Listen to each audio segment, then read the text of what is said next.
The screen is black. A chilling silence. Then, panic. Phones ring off the hook, monitors flash red, and the ticker scrolls numbers like blood draining from a wound. It's September 15th, 2008. Lehman Brothers collapses. Billions vanish in a breath.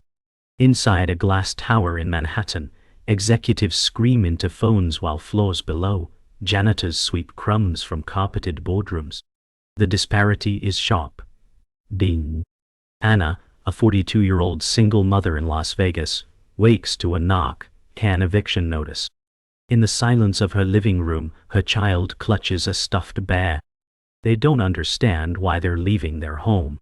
On Wall Street, men in suits adjust their ties. Somewhere a billionaire buys the dip. This wasn't a natural disaster. It wasn't a surprise.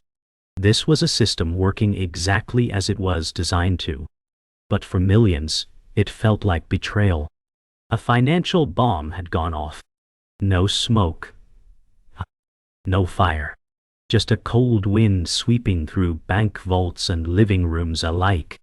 Anna said, "They told us it was safe. They said the dream was ours." But no one told her the house was built on lies. While governments scrambled, families collapsed. While stock prices fell, truths rose. What shattered that day wasn't just an investment bank, it was trust. And trust, once broken, becomes a haunting echo. Anna's world shrank with the sound of tape tearing off stucco. That morning, her dreams were folded inside cardboard boxes. She had played by the rules. She had worked overtime. She had signed the documents they gave her. They said it was the American dream. But now that dream sat in a truck outside her home, boxed, dented, fragile. The bank never called her by name. The letter was typed, formal, sterile. Failure to pay. No mention of the cancer that kept her from work. No space for the humanity in her story. Her daughter asked if they were going on a trip. Anna nodded with tears in her eyes. "Yes, baby. A long one." No suitcase can carry dignity when it's stolen this way. Her house wasn't just four walls. It was safety. It was memory. It was memory. It was identity. Now the walls were just empty echoes. Her neighbors watched from behind blinds, not knowing if they'd be next. The American middle class had become a house of cards. And someone just blew hard enough. On the trading floor, the story was different. Laughter echoed between crises. For some, chaos was profit. Derivatives danced like fire on spreadsheets. Men bet on failure. They smiled as homes burned. The economy was crashing, but their bonuses soared. They wore $1,000 suits and diamond cufflinks, while families fought for rent. Their coffee was hand-ground, their arrogance global. "This is just a correction," one broker said. "Buy the dip." But this wasn't a dip. It was a collapse veiled in complexity. The language of loss was translated into opportunity. They called it risk transfer, structured products, market efficiency. But every term had a heartbeat behind it. A home, a child, a future. They weren't shifting numbers. They were shattering lives. The collapse wasn't a moment. It was a slow, invisible quake. Cracks had formed years ago, buried under complex lingo and confidence. Politicians praised growth while regulators looked away. Everyone wanted to believe the system was unbreakable. But like a dam swelling with deceit, the pressure had to break. When it did, it wasn't the builders who drowned, it was the families downstream. Banks had sold promises they knew couldn't be kept. And the world bought them with blind faith. The people had trusted the architects. But the blueprints were lies. Behind every glossy investment package was a hollow foundation. It wasn't just subprime. It was systemic rot. A system built not for stability, but for short-term gain and long-term collapse. By the time the world realized, it was too late. It wasn't just Wall Street, it was Main Street, side streets, dead ends. Retirees lost pensions. Students lost futures. Families lost homes. and no one answered the phone when they called the banks. Old music played as hope withered. For those in power, it was a spreadsheet. For those below, it was survival. They would ask, why didn't anyone stop this? The answer? Because it wasn't meant to be stopped. It was meant to run until it broke. And when it broke the voiceless first. Anna wasn't always afraid to open the door. Once there was laughter in that home. Her daughter's drawings covered the fridge. Anna worked night shifts as a nurse's assistant, her back aching but heart full. She believed in hard work and fair returns. She bought the house in 2005. The loan officer called it a no-doc miracle. No proof of income, no down payment. He smiled, said it was the new American way. She trusted him. She trusted the suit. She never imagined trust could be predatory. The payments were low at first. Then they rose like floodwaters. Adjustable rate, they said.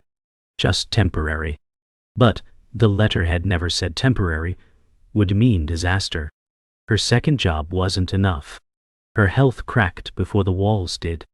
Anna said, I thought I was doing the right thing. And that's the heartbreak. Millions did. They were rent greedy. They were hopeful. And the system used that hope like bait. It sold them dreams, then handed them nightmares wrapped in fine print. James, 60, had built houses for 30 years. A contractor from Ohio, he knew every nail and beam. But the crisis turned builders into beggars. We stopped mid-construction, he said. Everything froze overnight. His hands, calloused and cracked, no longer built homes. They opened soup cans. He had 3 employees. All lost work within a week. Projects evaporated like smoke. He sold his truck to cover payroll. Still failed. He'd never taken a loan he couldn't repay. But now, with nothing moving, the bank saw him as risk. A number. They treated me like I caused this, he muttered, voice breaking. He didn't gamble with mortgages. He built the American dream, one brick at a time. Now, he sat outside the house he'd built for himself, watching weeds grow in the driveway. In his eyes, you saw something deeper than loss. It was displacement. He didn't just lose income. He lost identity.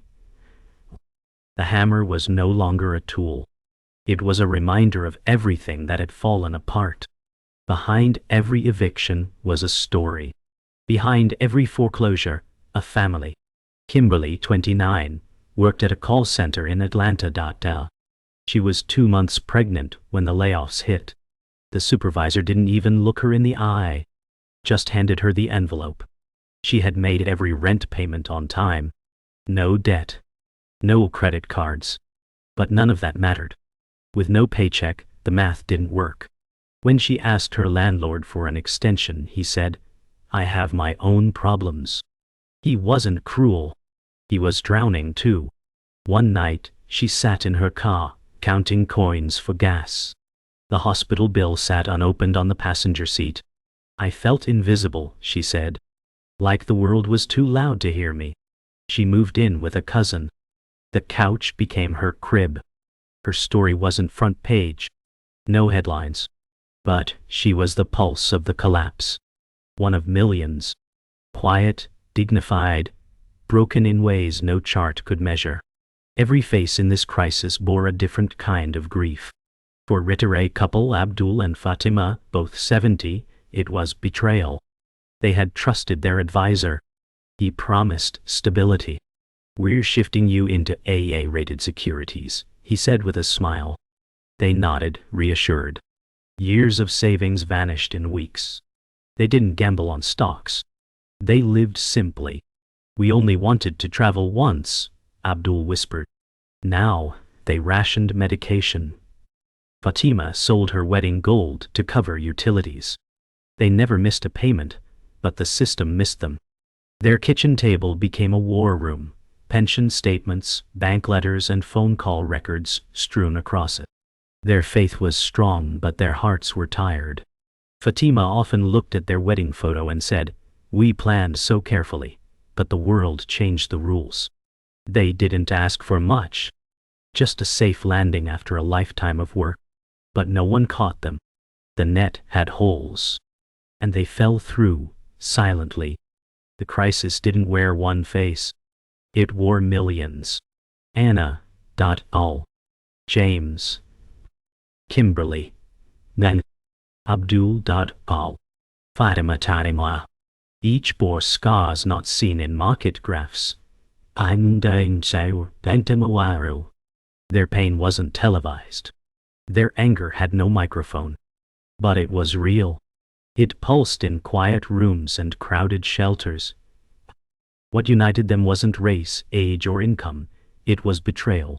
The same system that preached personal responsibility had abandoned them with impersonal cruelty. The dream they were sold came with no refund. This wasn't just a financial crisis. It was a spiritual one. Trust was broken. Hope was leveraged. And when it defaulted, it left behind an emotional wreckage no bailout could repair. They didn't ask for a rescue. They asked to be seen. And in those unseen lives, the true cost of the collapse took root. It didn't just strip away wealth. It stripped away certainty. While families struggled, something darker stirred beneath the surface. The system wasn't just failing. It was feeding. In a Manhattan skyscraper, a room full of analysts in sharp suits celebrated. Why? Because mortgage defaults meant profits. They didn't build homes. They built bets. Credit default swaps, collateralized debt obligations, financial Frankensteins stitched together to collapse. A 300,000 home became a 3 million bet. It didn't matter if the borrower failed. In fact, failure was the plan. A 38-year-old hedge fund manager, Derek, smiled as he clicked short on yet another bundle of toxic loans. "We're hedging against risk," he said. But it wasn't hedging. It was hunting. And the prey? Families. Regulators were asleep, willfully blind, or on payrolls. Rating agencies handed out grades like candy. Junk was gold. Risk was invisible. And behind every deal, someone like Derek knew exactly what they were doing. They just hoped no one would ask. The deception didn't stop at the top. Mortgage brokers on the ground, eager for commissions, pushed loans to anyone with a pulse. Stated income, no verification. They pitched. No one asked questions. Questions slowed the money. Jamal, 26, a rookie broker in California, had started with good intentions. But soon he was drowning in pressure. "Get the loan closed," his manager barked. "Ethics? They'll refinance before the rates adjust." Lies wrapped in suits. Jamal once told a single mother she could afford a home he knew she couldn't. He couldn't sleep that night. But his commission paid rent. His silence paid bills. The machine was bigger than his conscience. He didn't break the system. He was devoured by it. "I started believing my own pitch," Jamal said years later. "Because believing felt better than facing what I'd done." The rating agencies were the gatekeepers. But instead of guarding the public, they guarded profits. Moody's, S&P, they stamped risky securities with approval like priests blessing poisoned dial. A 45-year-old analyst, Cynthia, raised concerns. "These structures are unstable," she warned. Her supervisor shook his head. "We'll lose the client." The client was a billion-dollar bank. Cynthia was just a voice in a system, allergic to truth. When she pushed harder, her emails went unanswered. The next quarter, she was reassigned. Internal redundancy. The message was clear.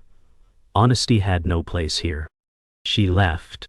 But the machine kept grinding. Every fake rating lit the fuse a little more. And by the time it exploded, the ones who lit it had already cashed their checks. Meanwhile, financial media kept selling confidence. "The fundamentals are strong," anchors smiled. Behind the camera, panic brewed. But fear doesn't sell stocks. Hope does. The talking heads became actors in a stage built on denial. Networks aired sponsored segments, funded by the very institutions at risk. They weren't just broadcasting news. They were participating in fiction. One host whispered off-air, "We can't spook the market." So instead, they sedated it. Truth was a risk. Doubt was forbidden. The economy wasn't healthy, but the illusion had to be. Because the illusion kept the money flowing.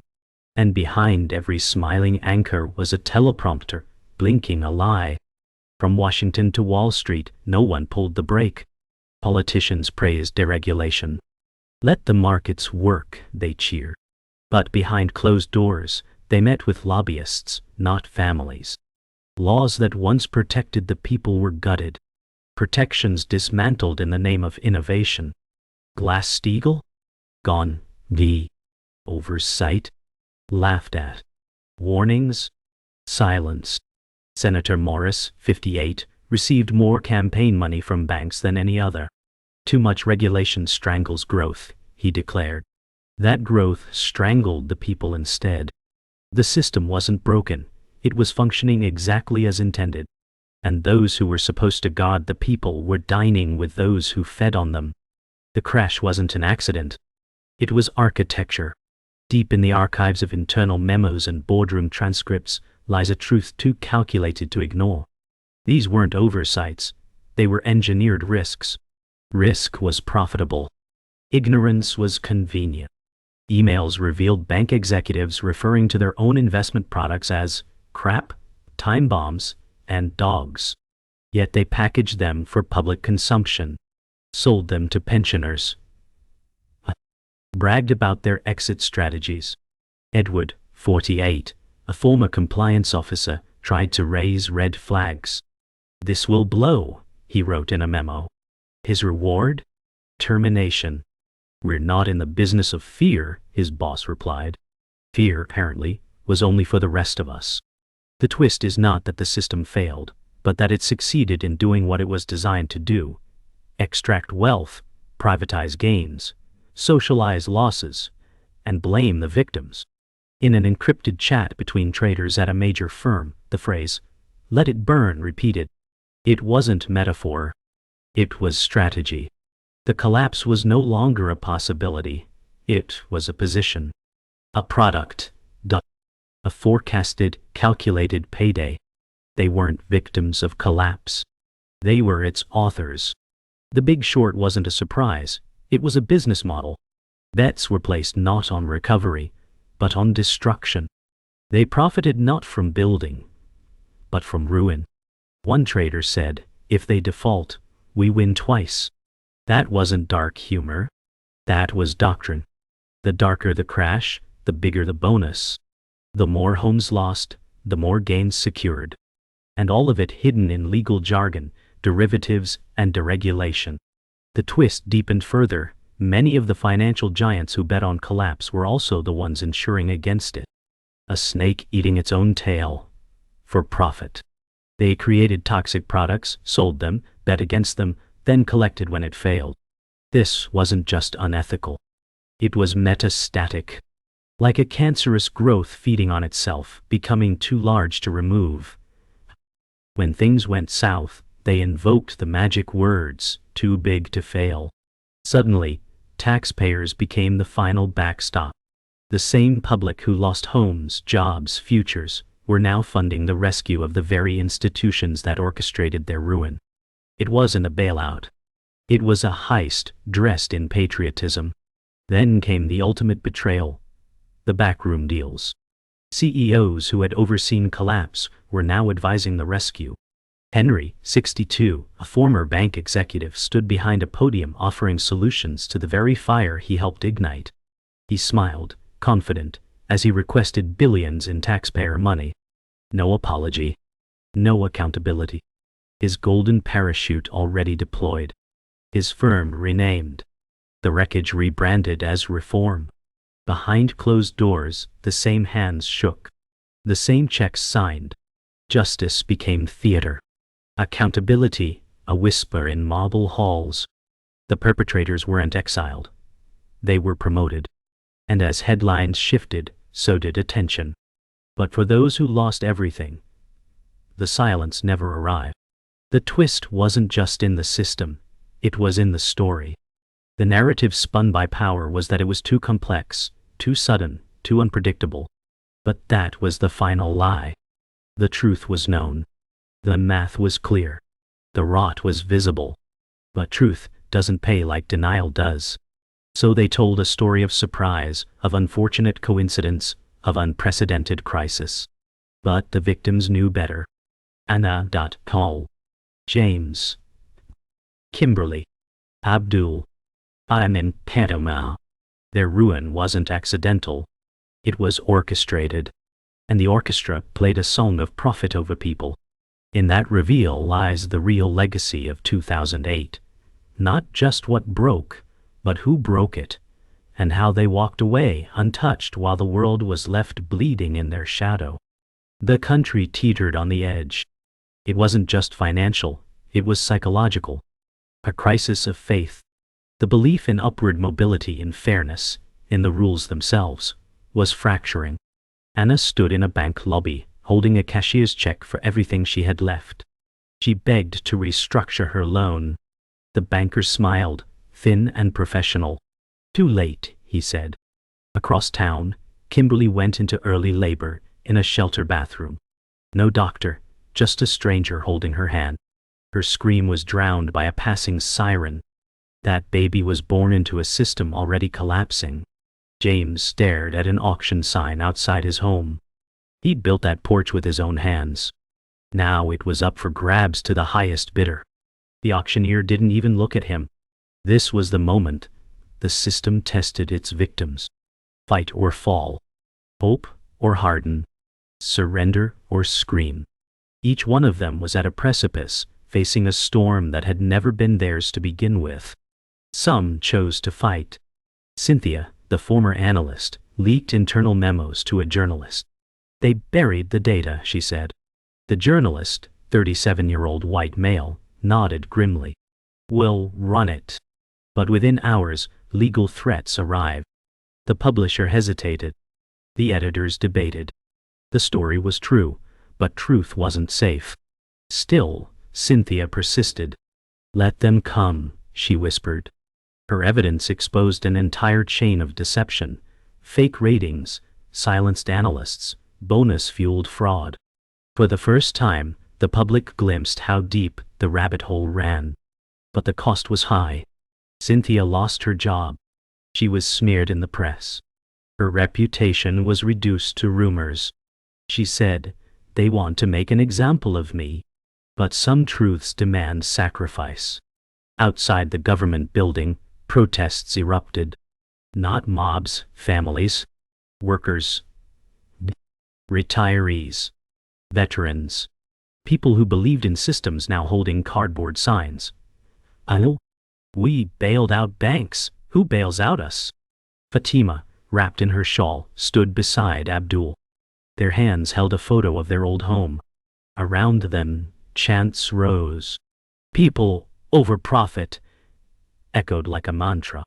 The cameras came. But coverage was short. Networks pivoted to celebrity scandals and stock rebounds. The narrative moved on, but the pain did not. This was their climax, not of noise, but of visibility. For once, their rage had form. It stood in front of the very buildings that ignored them. The final stand came in courtrooms and back alleys. Some sued. Most lost. Class actions were filed, settled, buried. No CEO went to jail. No law was rewritten to prevent recurrence. James tried to reclaim his tools from the bank-held property. A guard stopped him. Not yours anymore, he said. The hammer slipped from James' hand like a surrender. Anna moved into a motel. Her daughter, once bright-eyed, grew quiet. At night, Anna whispered stories of a better life, hoping the lies she told would someday become truth. They hadn't lost just homes. They'd lost narrative control. Their stories had been written by someone else. Now, they stood at the edge, trying to reclaim the pen. And yet, despite it all, they endured. Not because the system helped them, but because they helped each other. At shelters, strangers shared food. At protests, voices lifted others. Cynthia taught workshops on financial literacy from her apartment. James rebuilt sheds for neighbors. Fatima and Abdul planted a garden behind their rental. Anna found a job at a clinic. The crisis didn't end with headlines. It bled into years. But they held on. Not with wealth, but with will. In a system built to break them, they became unbreakable in spirit. This was the climax not of destruction, but of resilience. Their lives weren't fixed, but they refused to be erased. And that, in the end, was the beginning of something new. Time moved forward, but the damage lingered. The banks recovered. The market soared. But the people, they carried the collapse like a second shadow. Anna worked double shifts at the clinic. Her daughter, now 10, asked why they never went back home. Anna smiled. Because we're still building it. The motel turned into an apartment. A couch became a bed. The dream reshaped itself, smaller but sturdier. James never returned to construction. His knees gave out. But he taught kids how to fix things: bikes, shelves, hope. In that tiny garage, he rebuilt purpose. Kimberly raised her child alone. He was born into crisis but grew in resistance. He taught me strength I didn't know I had, she said. She now worked part-time at a non-profit helping single mothers. Survival wasn't glory. It was grit. Quiet, steady, defiant. Each of them carried scars. But scars are reminders, not of defeat, but of endurance. The country called it recovery. GDP rose. Wall Street boomed. But Main Street? It healed slower. One foreclosure didn't just take a house, it rewrote generations. Abdul and Fatima moved in with their son. At night, they played chess in silence. Their laughter was softer, but still there. They adjusted, less out of choice, more out of necessity. Fatima said, "We lost our plans, but not each other." They redefined what retirement looked like. Not cruises or luxury, but community gardens and storytelling circles. In their neighborhood, younger families came to them for wisdom. They became anchors, not in wealth, but in presence. And in that presence, they found a new purpose. Cynthia, once silenced, became a voice. She published a memoir, Inside the Ratings Lie. It didn't sell millions, but it reached enough. In small auditoriums, she spoke to college students and community groups. At one event, a student asked, "Would you do it again?" She paused, then nodded. Yes, because silence is comfortable, but it's also complicit. She no longer sought redemption from headlines. She found it in eyes that understood. In those rooms, the cycle could be broken, not through rage, but through clarity. Knowledge became her protest. Truth, her resistance. And in that resistance, she found a different kind of success. The system didn't apologize. It rebranded. Banks merged. Executives re-emerged with new titles. Lobbyists rewrote regulation. But the public saw clearer now. Trust once blind became wary. The media, once complicit, faced deeper scrutiny. Questions that once went unasked became essential. Kimberly joined a tenant rights group. Anna testified at a city housing board. James helped organize a local repair co-op. They weren't trying to change the world, but they were changing their corners of it. Real resolution wasn't sweeping. It was granular. Not in policy, but in presence. Not in speeches, but in small acts. The collapse didn't break them. It taught them how to build differently. And so the storm passed, but it left behind a new terrain. Some climbed, others crawled.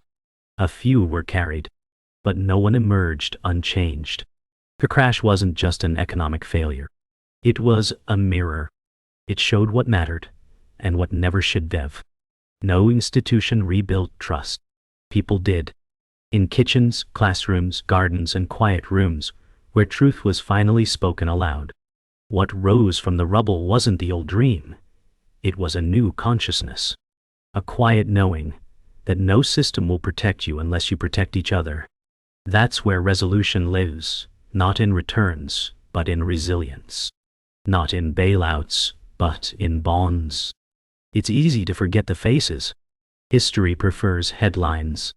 Textbooks note dates, 28, Lehman bailout, but not Anna or James or Kimberly. Their stories aren't on stock tickers. They live in memory, in resilience, in silence. Anna stands outside her daughter's new school. The girl waves goodbye and disappears into a hallway painted with handprints and dreams. For a moment, Anna watches, eyes wet. Not with sorrow, but with survival. She didn't reclaim the American dream. She redefined it. Smaller. Sharper. Real. Control. Built not on promises, but on persistence. She said, "This time, no one sells me the future. I build it." All around the country, stories like hers unfolded, not loud, but lasting. They wrote a new legacy, one not about what was lost, but about what could never again be stolen. James' hands no longer hold hammers, but they hold stories. In his garage-turned-workshop, neighborhood teens gather around.